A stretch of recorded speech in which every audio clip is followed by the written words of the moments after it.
Wow, thanks everyone for hanging in till the end of the day. It's been a long day.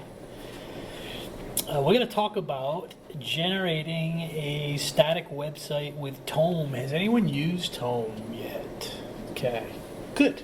So maybe I can teach you something today. I'm StephenCross. I'm an organizer for this event, so I want to thank the sponsors for making this thing happen. We can't do it without them. I was at a GovCon 2 years ago. I'm mentioning GovCon here. It's just an interesting story. I went to a session on static site generation for Drupal. Didn't know what it was, and the speaker didn't show up. So we're all sitting in the room. There's probably 40 people in there. Oh man. And there's no speaker. So it was a great experience because people in the crowd were like, oh, I can talk about this with static site generation for a few minutes. And it turned out that like 3 or 4 people from the crowd got up and spoke about Gatsby and all these tools. And it was like one of the best presentations I had ever been to. And it just goes to show like what the community does in those kinds of situations. It was really a great experience. And it was the first time I ever heard the word Tome. Someone said, hey, has anyone heard about Tome? And no one in that room really knew what they kind of knew what it was, but this was like a year and a half ago, so it hadn't gotten much speed yet. So that got me interested. It's been one of those things, static site generation, that I've been interested in for quite a while. I've been playing with some tools. If you go to StephenCross.com, that's a PHP static site generation tool that I've been playing with. You'll see, not too fancy. I'm not generally a design guy, but so it's an area I've been playing with. And when I started using Tome about 6 months ago, I'm like, this is a great little tool to have in your back pocket to do certain things with. And thought, hey, the next time I get to speak at a conference, I'm going to just let people know what this thing's about. So that's why we're here today. So what is Tome? It's a static site generator for Drupal 8. Well, what does that actually mean? It means that if you have a normal, I'll use bunny ears there, a normal Drupal 8 site, you basically can push a button and have it generate the entire website in static HTML. CSS, images, everything. Why do we care about that? So let's start with why we would care about generating a site in static HTML, because hosting Drupal websites is hard. The hosting side of it isn't easy. And what do I mean by that? There's a cost to hosting a Drupal website. When I say cost, I'm not necessarily meaning money, but it does include money. So you need a hosting provider that provides you some services that address things like performance and security, and those things are generally not so cheap. So whether you have a 1-page, a 15-page, or a 30,000-page website in Drupal, you have to deal with the same issues for that entire scale, which is kind of an interesting problem. So you have, from a performance side, you certainly have minimum server requirements. Now, you could put a small Drupal site on maybe a less powerful server, but you still have a database that you have to deal with. You have a web server you have to deal with. And then you've got these caching layers. I know for some of the work I'm doing, I didn't mention this earlier, I'm currently working for the Department of Justice with the ATF and U.S. Marshal Service, working on their public-facing sites. So we use one of the most popular Drupal hosting agencies that begin with an A to host those websites. And there's a lot of stuff going on if you think about the caching levels. We got the Drupal caching level, then you have the Varnish caching level, then you have the Akamai server caching level. All of this stuff to do what? To generate and serve static HTML, which is basically what those caching levels are doing, okay? They're bringing that content closer to the user, but at the end of the day, they're trying to get to static HTML. And the other concern you have is security. So we all know the vulnerabilities with running a database server, and running PHP, and running a web server, and having these caching levels. There's things that you have to deal with. So, have you ever, I'll ask you this, and you can raise your hands, have you ever put a simple website together in Drupal, or maybe even not in Drupal, launched it, and forgot about it? didn't pay attention to it. And then what happens to it? That's one of those icons from Drupal Getting when you have security issues and you're not staying on top of security problems, and then you've got a big problem, right? And what happens when you get that big problem? Well, back on Drupal Getting or Drupal Getting 2 or all those fancy names, I mean, you were in a position if you didn't have a backup, well, let's put it this way. You had to basically reinstall a server. You had to go to a backup prior to the vulnerability happening to even consider using that database again. It was really a huge, huge problem. So, have you ever said this to yourself? I could do this thing so easily in Drupal, but then follow it up pretty quickly in your head as you're starting to think down the road, but is it worth it to do it in Drupal? Because it's too much work to maintain it. And I know with the question, I've had that question in my mind many times. I know someone needs a very simple site, and I could throw that together with the tools I have, and I could put it up together, and I could give them a great interface, and then I start to think about Drupal Getting and that thing sitting out there that every Wednesday when those emails come at 2 o'clock in the afternoon, now I have something to worry about. And it's often something to worry about that really isn't important to me, right? It's a website it helps someone with, I didn't charge them a lot of money for. That becomes a problem. So what if, and this is really what this session is about today, is what if you could lower that Drupal cost that I talked about a few minutes ago? You could build and forget. So build the site and then just forget about it. And really not have to worry about it. What if you could use all the things that you love about Drupal?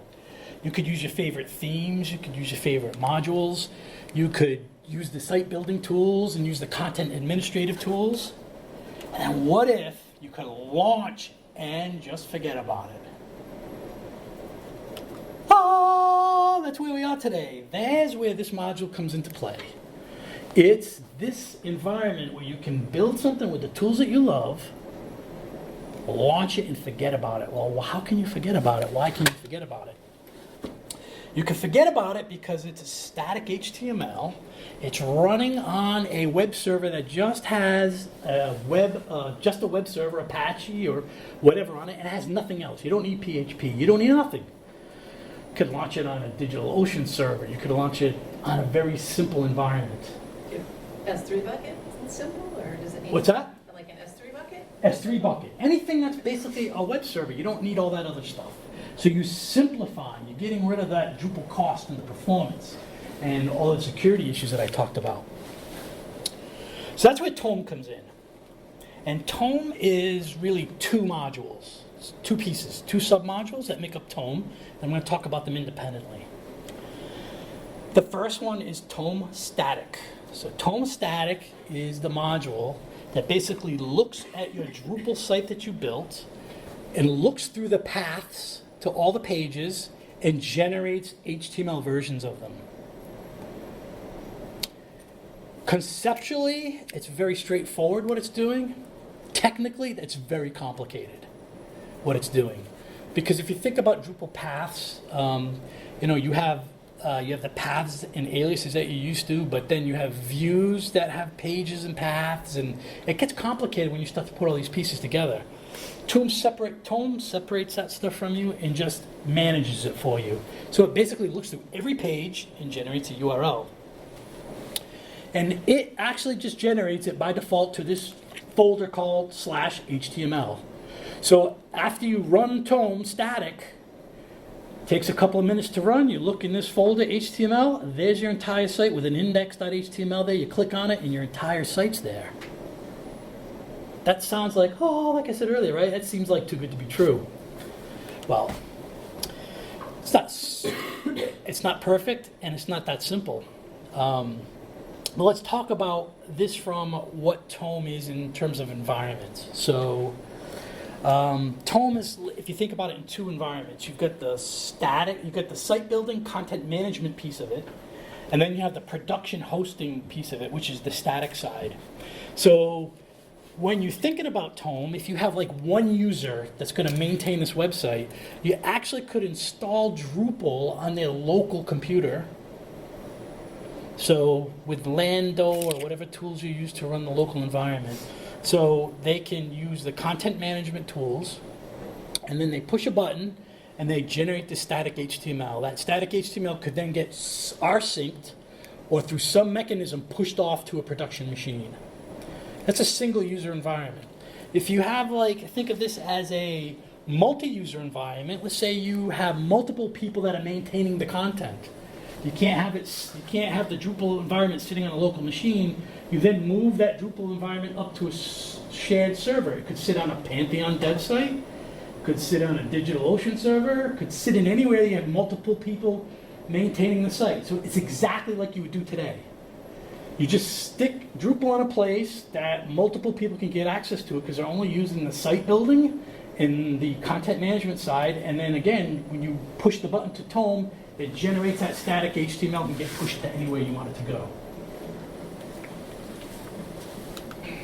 I'm sorry, it gets pushed or you have other processes involved? So its Tome static does one thing. It generates your full site into a folder that you tell it you want it to go to. After that, it's up to you what you do with it, okay? There are some helper modules I'm going to get to in a few minutes that give you some options to automate that. Or you can just write a batch script that says push it. Yeah. Yep. How does the build time compare to Gatsby? So I'm not a Gatsby person, so I couldn't tell you. But I can tell you what. Slow. Yeah, I could tell you what this does from my experience, Yeah. and I could tell you I've talked to the maintainer about what the experience is for larger sites. So for a small site that would be 15 to 100 pages, it's under a minute or two. And it uses Drupal caching. So if content hasn't changed, it's smart enough not to have to regenerate those pages.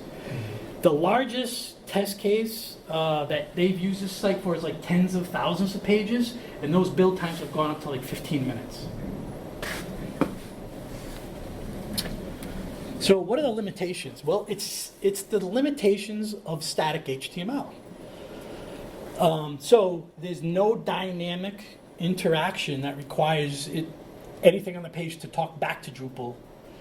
Unless you want to get real complicated, you could build that in. You could have like a hybrid system where some pages were talking back to Drupal, but I think that defeats the purpose of what this tool is about. I think the purpose is like to launch and forget. The minute you introduce like Drupal back into some of it, you're now introducing all the problems that I think this tool solves. So what can't you do? So this is a list of what you really can't do. You can't do forms, because forms talk back to Drupal. Can't do comment system, talks back to Drupal. Can't do views exposed filters, which is the one I was most concerned about, because you've got like filtering of content. How do you handle that? And then like a search, Drupal search. You can't run Drupal search. You could run Solar search potentially against some static content, right? But so I went on an experiment to see how I could solve these problems, and if I could, and I actually solved every one of them. I'm not sure I solved them in a way that you would want to solve them, but for my use case, it actually worked out. And these are some of the ways that you do these things from a strategic perspective. One is you need to really look for, it's still static content, so you have to look for solutions that are JavaScript or third-party based. You're not introducing any of those things we didn't want in our site. You're not going to introduce them back in. So, for example, if you want to use comments, you could use like a Discuss, which is a third-party tool that doesn't require a database. You could put that in. It's a JavaScript-based tool. Forms, one example here, and I've only tested this, haven't implemented it fully. But like Netlify, I'm not sure if you're familiar with that host. I'm going to talk about them a little later. They have a form system for anyone who's hosting a static site that they'll let you integrate their form system into your website, and they'll collect the data and send it to you. So it keeps you out of that piece of it. Search is another one. There's a JavaScript option from a tool called Lunar, which is a JavaScript-based search routine. So I'll talk a little bit later on how that actually works. So there are definitely ways to address these problems. And this is the TV remote. That's not going to switch the page. How did this end up in my hand? Where did my remote go? Ah, here it is. That was strange. Glitch in the matrix there. So how far can I go with this? I put a simple blog together that I'm going to show you. I got screenshots of it, but you can also go to it online. It's available. I didn't want to take a chance of not having internet access. And there's to solve some of the problem, I was thinking the one that bothered me the most when I started to do this in a blog, there's tag. People want to search by content categories and tags. But I don't really need, from a Drupal side, I don't really need exposed filters to give the people capability to do that. So in Drupal, taxonomies are always URL based. So when I create a taxonomy, I can always get to that taxonomy by taxonomy/taxonomy ID. So like out of the box, if I create taxonomies without doing anything, Tome will actually recognize that and filter my content by taxonomy. Because it recognizes those as paths and will generate the HTML. So I actually didn't do anything to solve the problem. The problem was solved because of the way Drupal has been created. So you see in the page that I'll show you in a minute on how that looks to a user. I think it's actually the next slide. So here's a blog that I put together, switching to Linux.com. You can actually go there and you'll see something that looks like this. So it's basically blogs and articles and content sorted by category. So I built a view block here that this is basically showing me these two taxonomy terms. It only shows it if there's content related to it. If there's no content connected to that term, it doesn't show up here. Basic Drupal stuff, right, that you do. So when I click on this, this is really a path in Drupal. When I click on it, it goes to that page and sorts that content out. So, go ahead. It has to be absolute URLs then? Yes, absolute URLs. Which it really is with taxonomy terms already. It's absolute URLs. Oh, fair enough. Okay. Yeah. I was wondering about links inside content too. Those are generally relative. Well, Tome must do that when it generates. Yes, so one of the things that Tome does, great question. Tome is, when I was telling you earlier that it does paths, but it gets complicated, Tome actually looks inside and fixes paths on pages to make sure they go to the correct place. Oh. So it's smart enough to do that kind of stuff for you. So it takes care of path issues, takes care of like paths to CSS, path to images. It actually will copy the images over for you. So it's very smart about how it handles all that stuff. I will point out some of the issues that I had in general with this, some bugs that I discovered in Tome. So that's this page. So another thing that comes up is, well, how's it going to handle next page, previous page? Those are absolute URLs too, and it's smart about it. It goes and looks and sees there's a footer link there and says, okay, well, I'm going to go follow that footer link and generate all those pages as well. Because all that content is pre-known as well. There's no dynamic sense about it other than the user clicking on it. So it handles those. So on this page here, if I click this thing to go to the last page in this case, it actually takes me to the last page.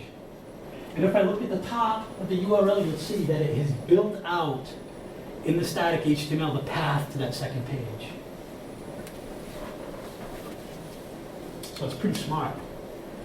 Right, and that could have been a path auto. Yes, We, yep. we saw a raw path there, but Yes. whatever the Yeah, path is. it takes care of any aliasing that you've put in the system. It takes care of if you used rabbit hole to stop people from getting to certain pages. It follows all those rules. So this is an example of discuss integrated in. I mean, it's a commenting system. I actually do have one comment on here, I think. Oh no, that comment might be me testing it. Now that I'm thinking about it. And the search. So let's talk a little bit about the search.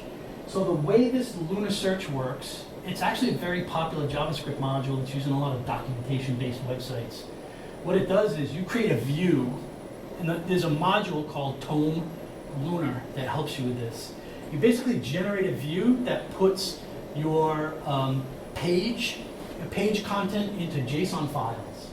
So when you go to here and hit search and you define, I want to search by the title or the description, the keywords, you customize it almost like Search API, but not quite as complicated, as the things you want to provide search for, and it automatically builds these JSON views. So the JSON is basically, when you type in a search, it's going through This JavaScript is going through these JSON files and giving you results.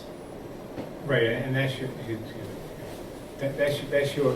built-in solution. I mean, there are commercial entities out there Yes. that do this search as well. We use Algolia for Okay, instance. exactly. Right, and Algolia wouldn't care whether it's a Drupal No, site. it doesn't That matter if it's an care. HTML site or not. Yeah, exactly. So this is one that's built in, is JavaScript based, so I can port this anywhere I wanted without a third-party tool. If I was using a service like Netlify, they provide a search capability too as well. Like with partners, they can integrate to your site. So that's another way to solve this problem. I don't think, like, playing with this for a while, I think this works for a blog site with a couple of hundred, 1,000 pages. This is not ultimately good for 10,000 pages. But I don't know that this module is the right solution for 10,000 pages anyway. Yeah, the whole thing is Yeah. static generation on large sites. When you have active editing going on, it Yeah. doesn't quite work. This works really good for a site that is updated infrequently or once a year. So let's talk about what those sites are. Marketing pages for companies that want to have something, a marketing page that might be 4 or 5 links put out there for a product launch that's going to sit there for 3 months. This is a perfect solution for that. You don't have to, you can put it on a separate place. It's easy to maintain. You're not worrying about another Drupal site up and running. Marketing sites, small blogs, little things like this. Your Aunt Jenny who wants to have her have a little website for her travel business or something. Perfect for this. She can go in, install it on her computer, or put it on the Pantheon dev site. They go and maintain the content, push a button, and the thing gets pushed out there.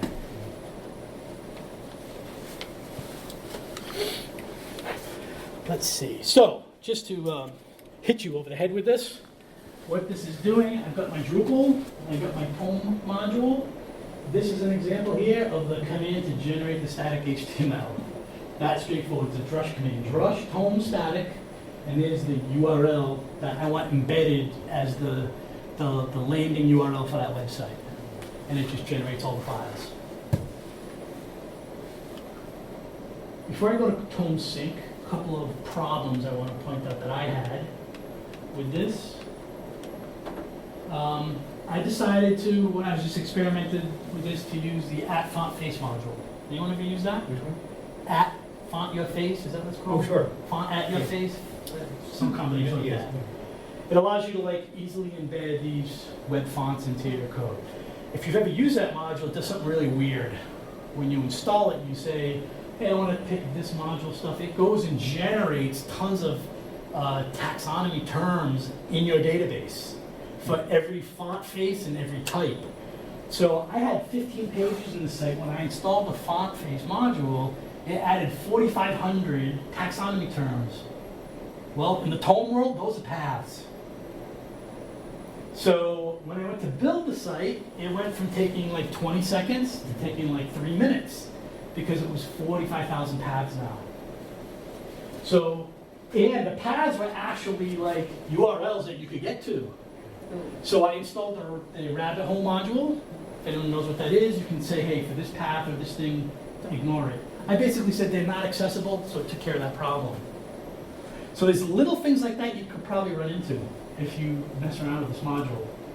What was another problem I had? Oh, another problem I had, and this is a bug in the system, that I promised the maintainer I'd put a bug in for and haven't yet. When I used Font at Your Face, it installed the fonts on my local site, but when it generated the static HTML, it wasn't copying those fonts into the static folders. And I went through it with him and said, oh yeah, it's definitely a bug, please log it. I forgot to do that until just this moment. So how I fix that problem for me is I have a little script file that runs that script that I just showed you that builds the thing, and that's the next step it does, it goes and copies the font folder into the static HTML folder. And I kind of forgot about the problem because it hasn't existed. All right, so that's the first piece of Tome. It's a static site generator. Good for small sites. Might use it for archiving a site that you're not going to use anymore, or it's going to be going away. Lots of interesting things you can do with it. The next module as part of this is super fascinating. It's called TomeSync. What TomeSync is is it manages the import and the export of your config and content. So let me just tell you what that means. When you go in and you add a new node, with this module turned on, it generates a JSON file that has that content in it. So when you enable this module, you basically can take all of your content and your config and stick it in a repository. Your entire system is now sitting in config. Your database. What's that? Your database. Your database, yeah. So I think I've got a screenshot here of this. Yeah, so here's an example. I just did a, anyone knows Git is a Git status. I'm on the master branch, I have no changes. I go and I create an article. I hit save, don't do anything else. I go back to my Git and do a Git status, and I have two files updated. This is like an index file to all my nodes, and that is the node definition right there. So once you turn on TomeSync and use it, you can actually delete your system. You can delete your database, delete your full Drupal thing. As long as you check this into a repo, if you want to rebuild that website quick with the database, you basically clone the repo and do a TomeSync init. And it basically rebuilds your database from the content, from the config files. Fascinating idea. So, what could you use it for? Well, there's lots of things you could do with it. One is, if you were using something like Gatsby, you could actually use TomeSync to generate JSON files for all your data and use a tool like Gatsby to get access to that content. Wait, I have to ask you the question though. What about the configuration tables? Key value and things like that. It does all those as well. It takes everything. So when you start, so the other thing it does, I didn't mention this, is when you saw I modified the data and it created those files for Git. If I go in and modify a view, I don't have to use config sync. It's taking all that config and updating it too. So anything you do to your system, whether it's site building or data changes, is getting dumped to these configuration files. So you can save them and then rebuild the status of your database. So another way people are using this is when they deploy their database to production. This is outside of a static database. They're using TomeSync, and they basically, on using some CI tools, they check out the clone database, rebuild the whole thing, and put that in production. So their production database is built from the config that's saved with config sync. How well does it scale? What's that? How well does it scale? I have no idea Yeah, how well right. it How does scales. does that really work?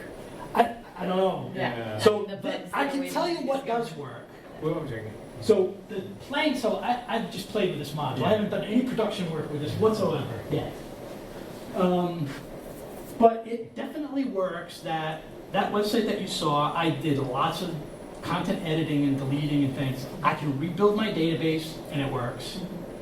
And I can roll back my database. So I did a commit today that I don't want, you know what? I want to go back to yesterday's version of this system. And I basically roll back in Git and this init from that. And I have what my database looked like yesterday. So like at the beginning, I brought this up that this is a fascinating module and a fascinating idea. I don't know where exactly you can use it, but it works. I was gonna say, so right now in G7, we have like the database backups nightly, Yep. but I only can back up to a point in time. Right. So it sounds like this, if we did just like a git check-in nightly automated, Yep. we could also specifically say, here's a file from 3 months ago that was deleted, but I want to restore, Yeah. and I can go right to that node and restore just that node instead of rolling the whole site back. Interesting. You could Yeah, grab a node as long as you I understand know. how far it That You is. can sounds pick and okay. choose, which Yeah, is I know amazing. that sounds okay. The only problem with what you Configuration, that said sounds was, like a the problem. problem with what you Yeah. said is this is Drupal 8 only. This is not I know, Drupal 7. we need it now, but. All right, okay. No. Yeah, interesting idea. So I've used this in the point to understand what it's doing and see what it's doing. And I think that people who are trying to do some front-end kind of work, this tool could be very useful. So a couple of other helpful modules that I kind of mentioned earlier, I just want to jump back to. So Tome, the guy who maintains Tome also maintains these two modules. One's called Tome Netlify. So Netlify is a hosting company. I think they're based out of the UK or Switzerland or somewhere. And they specialize in static site hosting. That's their thing, right? They have lots of tools to help you generate and do CI kind of things. You can get a free account in there just to sign up. This module for Tome does basically one thing, is when you have an account with Netlify, you can basically tell from the Drupal side, hey, when I'm done building my static HTML, push it out to this Netlify account, which is what I'm actually doing. So that website is hosted on Netlify. So basically my build process is, hey, run this drush command that builds a static HTML, then run the command that talks to Netlify and pushes my stuff out to Netlify. So it's using the API, it's not an rsync, but it's communicating with Netlify. It looks like this. I think I put a screenshot in here. Yeah. So I basically come into, I can do it from the GUI or do it from the command line through Drush, but I've had bugs with the Drush command line. But I basically come into here and say, deploy this to my Netlify account. I hit deploy and it happens in seconds because it's not a big website. Process is like this, and then I can jump over to Netlify and I can either preview my stuff or push it live. And it happens in a matter of seconds. I could configure Netlify to automatically publish my content when I push it, but I don't do that. I like to look at it first. So Gatsby has a similar Netlify kind of module, and it kind of treats it like a shopping cart. So all of your changes you've made, you can click and see, here are the pending changes, and then you hit the deploy button and it goes back to 0. Does this have a similar thing in the UI, or is it just deploy button? No, so I didn't get this here, but I can actually view the deploy. And see those. See the physical changes and see the site. It's a static site, so I can look at it. Yeah. And say, hey, all right, I'm good with this. Now go push it out to the server. Nice. Yeah. Another interesting tool. If you're interested in looking at this, so this highly trafficked website that I built, as you can tell, is hosting out there for free. The other one that I want to mention, I touched on earlier, was Lunar. We actually talked about how this works already. What this module does is it gives you an interface that we're familiar with in Drupal admin to define what your search criteria is. That's really what this module is doing. And then it's relying on, Lunar JS to do the rest of the stuff. Basically gives you a complete screen. So in summary, if you have these sites that you just want to get out there and you don't want to spend a lot of time learning new skills, this is a way to maybe attack some of these problems, especially in a big corporate environment where you have these little small sites that you want to kind of build and forget. I like the build and forget concept here. This could be a tool that you could take a look at. I found that the maintainer is super engaged, super responsive, and has really focused on this module serving one mission and one mission only, and doing it well. So if you jump into this thing, you'll find that it just works almost. I mean, you follow his install script and this thing is running pretty quickly. And it's like a weekend project. Not even, it's a football game project, let's put it that way. You could finish this before the Patriots get beat by the Cowboys. So, that's all I have. Any questions? I can show you this live if you want to see it live. Yeah. If you're interested. I didn't prepare for that, so I just got to do a few things here. And I think the first thing is to mirror my screen.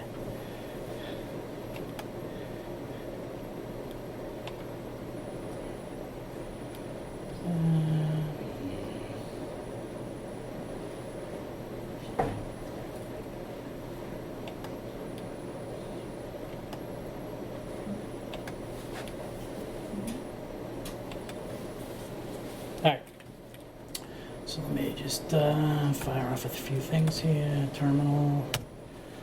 And oops.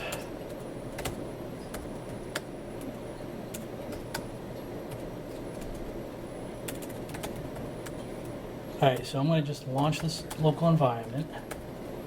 I'm a Lando fan, so we'll fire that off. Then I'll launch the app and we'll change something, deploy it, and see it go up.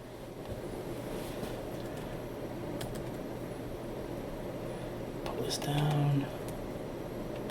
So this is the live website.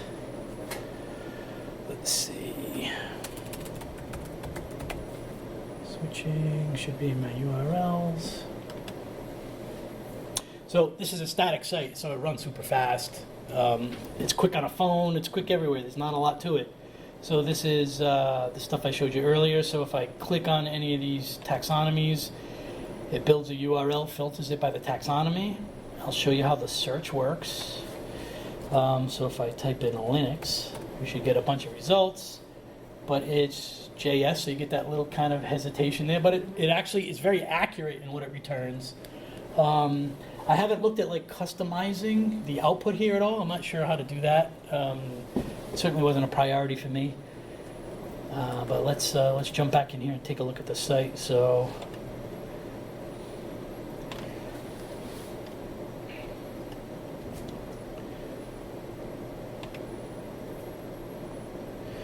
All right, so here's my site. I think it looks exactly the same based on, maybe I didn't push this one out yet. I can't remember if test was on the production server, but I'll go in here and add some content for you. So if we do a git status, I have some stuff in here already. I'll just leave that there. Remember, Git has really nothing to do with me pushing the HTML. It's only for my purposes of saving the stuff. So I'll come in and add another article. And we'll call this almost done. And hit save. It's your site, publish whatever you want. That's right. Do whatever I want here. So there it is here. So this is a local Drupal thing. It's going to show up on my front page. That's all normal stuff. If I come back here and look at my Git, you'll see that I now have the index file has been updated because it's a new node. And then there's my second node right there. And if you look at that, that's a basic JSON file with all the node data in it. So if I want to push this stuff out, I'll show you the file that I use. Can you guys see that? Is that big enough? Yeah, it could be a little larger. Okay. Oops. I never made it larger. Let me see how to do that. No, I meant the letters. You can go Command T. I'm on Linux. I'm not on a Mac. Oh, okay. Well, Control C. Try that one. Let's see here. I have no idea how to make this bigger. No, all right, that's fine. All right, It's we'll suffer through it. So Preferences, if you read. yeah, it could be. It'll take me a moment to find it. Then. Yeah, oh, So that's fine. here's my drush command that I basically build the static site. I'm going to run it in a second. Then I'm just copying those fonts that were missing to the folder, and that's it. That's the only 2 lines in here. That's all this thing is doing. So I'll run it now. And you're going to see something. Remember those 4,000 nodes that I told you about? It's still traversing them. So this build does take longer.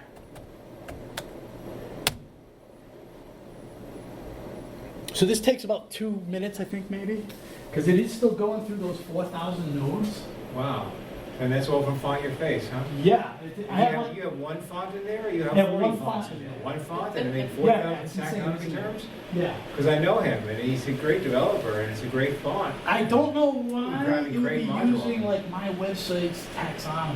I mean, it feels like that should be in an entity by itself that I don't see. I remember that it does something with taxonomy, but I don't remember anything like 4,000. Yeah, they're in there. But it builds up because I think even if it's multiple fonts, then you have multiple sizes, multiple. So I think it all kind of builds upon itself. Yeah. So this is taking a while, and the developer told me a couple of techniques that I could prevent this from going to 4,000. I just haven't done it yet. He's got some configuration in there that allows you to say ignore these entity types and these entity things. In the config, you go into a detailed config of the module and say, these are things I want to exclude and stuff. I haven't played with it. The tone. Yes, tone configuration. But for what I'm doing, I mean, I shouldn't be using this module font like this. I don't need it. I was just playing with it. I was trying to see where, like, The edges were the Yeah, same. well, but, you know, it's probably good that you ran into it. That module's been around for a long time. Yeah, It's yeah. been Drupal 8 for a long time, too. So that's it. So this is done. That's a copy of the files. So now if I just go back in here and publish this thing, I go into config. Now I could do this through Drush, and the bug might be fixed. There was a Drush bug with this, so I'm not going to try that. But deploy. So there's my deploy message over to. I'll change it slightly over to Netlify. So this is basically going to check my credentials, and it's going to push any of the changed content over. Nothing that's, it's only changed. So the first time it goes, it's generally a little bit longer, but for the size site I have, I can't really see the difference. I only know because I've kind of dug at it a little bit as what's going on. Then it gives me these two links here. I could view the deploy or push the deploy. So I'll just click this one because I think I get the option to do both. So here I am on the Netlify site. I don't know that much about the Netlify tool. I've only started to play with it. But let's see. There's my deploy preview. And there's my almost done. There you So are. I just added it. And then I just push a button here to deploy it by coming here and saying push to deploy. And this kicks off a CI process inside of Netlify that takes this content and pushes it out to the production server. And it's done by now. So if I come here, and that is not the site.